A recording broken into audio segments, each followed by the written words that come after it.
নমস্কার। ফিরে এলাম ভারতীয় সংস্কৃতি শিক্ষা সংসদের পাঠ্যক্রম অনুযায়ী ডিমস টিভির আবৃত্তির অনলাইন ক্লাসে। সকলকে স্বাগত জানাচ্ছি। ডিমস টিভির এই আবৃত্তির অনলাইন ক্লাসে ভারতীয় সংস্কৃতি শিক্ষা সংসদের পাঠ্যক্রমে আজ আমরা সরাসরি চলে যাচ্ছি আবৃত্তি বিষয়ক গুরুত্বপূর্ণ আলোচনায়। যে আলোচনার শুরু আমরা করেছিলাম ডিমস টিভির পূর্ববর্তী অনলাইন ক্লাস থেকে, সেই আলোচনার সূত্র ধরেই আমাদের আজকের আলোচনার প্রথম বিষয়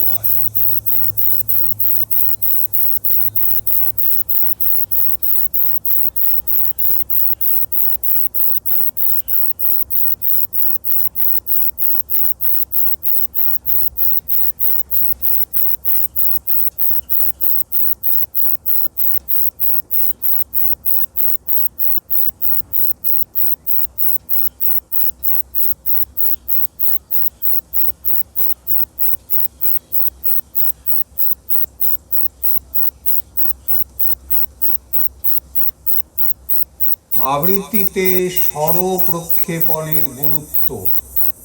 স্বরপ্রক্ষেপণ শব্দটি কখনো কখনো স্বরক্ষেপণ ও বলা হয়ে থাকে। আবৃত্তিতে স্বরপ্রক্ষেপণের গুরুত্ব বা স্বরক্ষেপণের গুরুত্ব সম্পর্কে আজ আমাদের প্রথম আলোচনা।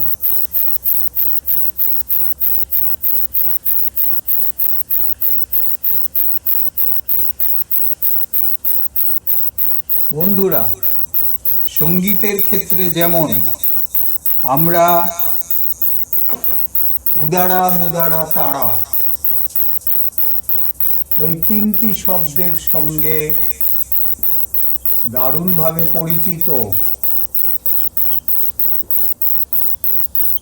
ঠিক তেমনই আবৃত্তির ক্ষেত্রে এদের নামকরণ করা হয়েছে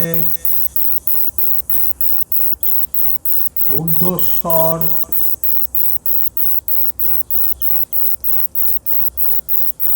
মধ্যস্বর এবং নিম্নস্বর।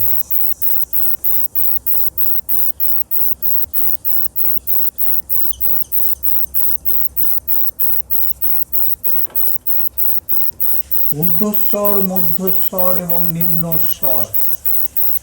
আরো সহজ করে যদি বলতে চাই তাহলে বলা যেতে পারে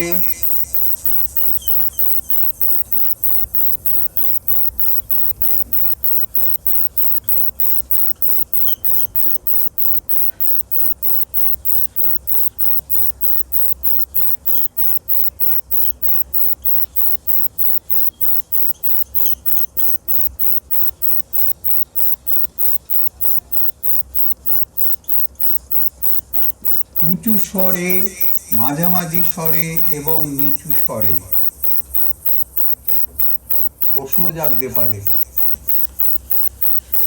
উঁচু স্বর বলতে আমরা কত উঁচু স্বরের কথা ভাববো, অথবা নিচু স্বর বলতেই বা আমরা কতখানি নিচু স্বরের কথা ভাববো। যদি আমরা ধরে নিই এইখান থেকে আমাদের আবৃত্তি শুরু হচ্ছে, এতদিনে ডিমস টিভির অনলাইন ক্লাসে আমরা এটুকু জেনেছি যে কোনো কবিতাই কখনো শুরুতে ঊর্ধ্বস্বরে বা শুরুতে একেবারে নিচু স্বরে আরম্ভ হতে পারে না। আরম্ভ হয় যে জায়গা থেকে, সেটাকে আমরা স্কেল বলছি, অর্থাৎ একটা মাঝামাঝি জায়গা থেকে কবিতাটা শুরু হয়। যদি এখান থেকে কবিতাটা শুরু হয় তাহলে তার ওপরের অংশটি হচ্ছে স্কেল প্লাস এবং তার নিচের অংশটি হচ্ছে স্কেল মাইনার বা নেগেটিভ। স্কেল প্লাসের ওপরে আরেকটি অংশ আছে যেটিকে বলা হচ্ছে স্কেল হাফ। স্কেল নেগেটিভের নিচে আরেকটি অংশ আছে যেটিকে বলা হচ্ছে স্কেল বেস। সুতরাং উঁচু স্বরে, মাঝামাঝি স্বরে ও নিচু স্বরে, খুব সহজ ভাষায় যে তিনটি স্বরের কথা আমরা এখানে বলছি,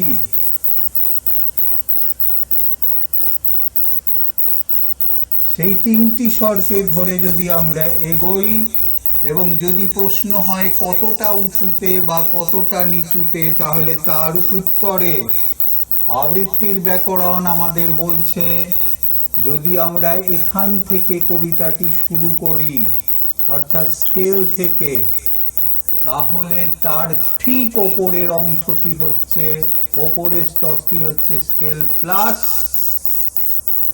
আর ঠিক নিচের স্তরটি হচ্ছে স্কেল মাইনাস বা স্কেল নেগেটিভ।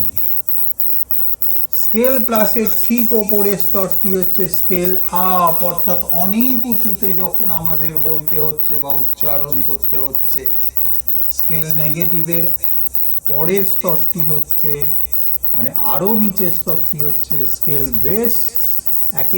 একেবারে নিচুতে যখন আমরা আমাদের কণ্ঠকে নিয়ে যাই এবং নিচু স্বরে আমরা কথা বলে থাকি। স্কেল আপ,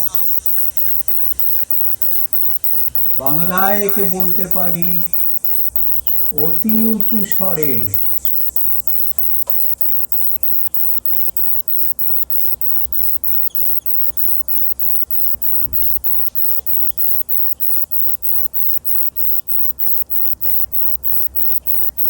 স্কেল বেস, বাংলায় একে বলতে পারি অতি নিচু স্বরে।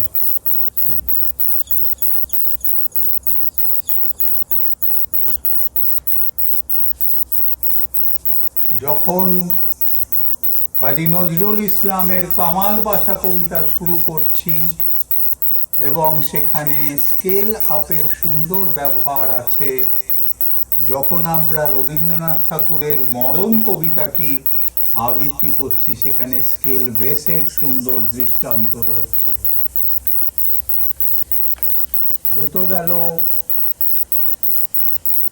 স্বরক্ষেপণের একেবারে গোড়ার কথা। আবৃত্তির ক্ষেত্রে এর গুরুত্ব কি, এই প্রশ্নের উত্তরে আমরা এটুকুই বলবো যে কোনো কবিতা, যে কোনো কবির লেখা যে কোনো কবিতা, তা যত বিখ্যাতই হোক না কেন, যদি আবৃত্তিকার প্রথম থেকে শেষ পর্যন্ত একই স্বরে সেই আবৃত্তি করে যান, তাহলে সেই আবৃত্তির পরিবেশিত কবিতার মধ্যে কোনো বৈচিত্র্য থাকে না এবং শ্রোতারা আকৃষ্ট হন না। সুতরাং যেখানে যেমন স্বরে বলতে হবে, কোথাও উঁচুতে, কোথাও নিচুতে এবং কোথাও মাঝামাঝি স্বরে, কবি যেভাবে কবিতাটি লিখে দিয়ে গেছেন, কবিতাটি লিখেছেন তার ভাবকে সঠিকভাবে যদি প্রকাশিত করতে হয়, মেলে ধরতে হয়, কবিতাটির চিত্রকল্প বা দৃশ্যকল্প যদি শ্রোতার সামনে হাজির করতে হয় সুন্দরভাবে, তাহলে স্বরক্ষেপণ বা স্বরপ্রক্ষেপণকে আমাদের গুরুত্ব দিতে হবে। এবং শঙ্খ ঘোষের লেখা যমুনাবতী কবিতার কথা যদি ভাবি সত্যেন্দ্রনাথ দত্তের লেখা দূরের পাল্লা কবিতার কথা, যদি ভাবি বীরেন্দ্র চট্টোপাধ্যায়ের লেখা রাজা আসে যায়ের মতো কবিতার কথা, তাহলে যেখানে উঁচু স্বরের প্রয়োজন সেখানে উঁচুতে, যেখানে নিচু স্বরের প্রয়োজন সেখানে নিচুতে, এবং যেখানে মাঝামাঝিভাবে বলার প্রয়োজন সেখানে মাঝামাঝি স্বরে বা মধ্য স্বরে আমাদের বলতে হবে। এক কথায়, যদি প্রথম থেকে শেষ পর্যন্ত সবটাই আমরা একই সুরে বলে যাই, একই স্বরে বলে যাই, তাহলে তা যেমন একঘেয়ে এবং বৈচিত্র্যহীন লাগবে, তেমনি কবিতার চিত্রকল্প বা দৃশ্যকল্পকে ফুটিয়ে তুলতেও তা ব্যর্থ হবে এবং শ্রোতারা আদৌ আকৃষ্ট হবেন না। চলে যাচ্ছি পরবর্তী আলোচনায়। যে আলোচনায় রয়েছে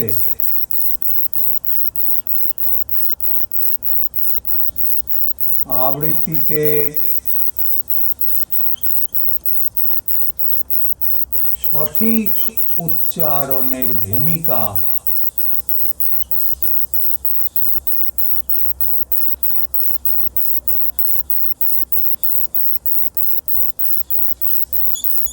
দুটি শব্দ এখানে আমরা ব্যবহার করেছি, একটি সঠিক আর একটি উচ্চারণ।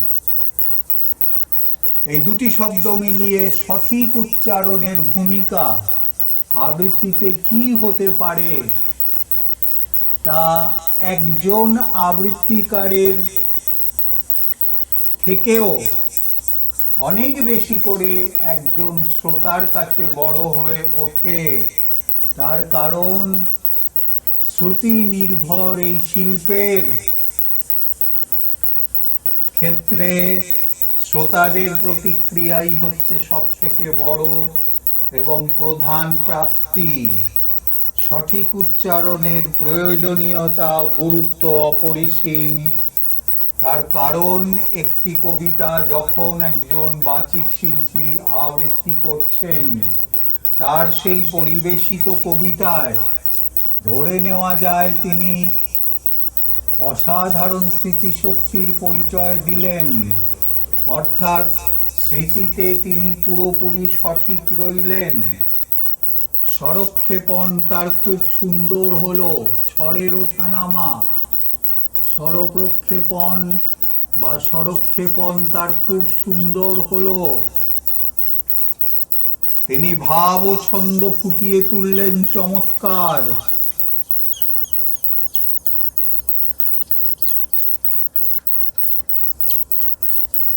স্মৃতি, স্বরপ্রক্ষেপণ, ভাব ও ছন্দ, ভালো আবৃত্তির ক্ষেত্রে যে উপাদানগুলি অনিবার্য, যেগুলি না হলেই নয়, এই সবকটি উপাদানেই দেখা গেল যে তিনি অত্যন্ত সফল হয়েছেন। কিন্তু উচ্চারণের ক্ষেত্রে যদি তার নানান ধরনের অসুবিধা থাকে, তাহলে অন্য উপাদানগুলি যত সফলই হোক না কেন, তার ওই আবৃত্তিটি যা তিনি পরিবেশন করলেন তা ত্রুটিমুক্ত হবে না এবং শ্রোতাদের আকর্ষণ করার ক্ষেত্রে তা প্রতিবন্ধকতার সৃষ্টি করবে। উচ্চারণ সঠিক না হওয়ার ক্ষেত্রে অনেকগুলি বিষয় রয়েছে, যাকে আমরা এক কথায় বলি বিকৃত বা বিশুদ্ধ উচ্চারণ। বিকৃত বা বিশুদ্ধ উচ্চারণ, এই বিকৃতি বা বিশুদ্ধি আবৃত্তির ক্ষেত্রে, ভালো আবৃত্তির ক্ষেত্রে অবশ্যই একটি বড় বাধা বলে মনে করা হয়। তাই সঠিক উচ্চারণের ভূমিকার কথা সবাই এক বাক্যে স্বীকার করে থাকেন। কি হতে পারে এই বিকৃত উচ্চারণের ক্ষেত্রে? প্রথম কথা, অনেকেরই তিনটি স্বয়ের জড়তা থাকে। জড়তা থাকে তিনটি রয়ের ক্ষেত্রেও।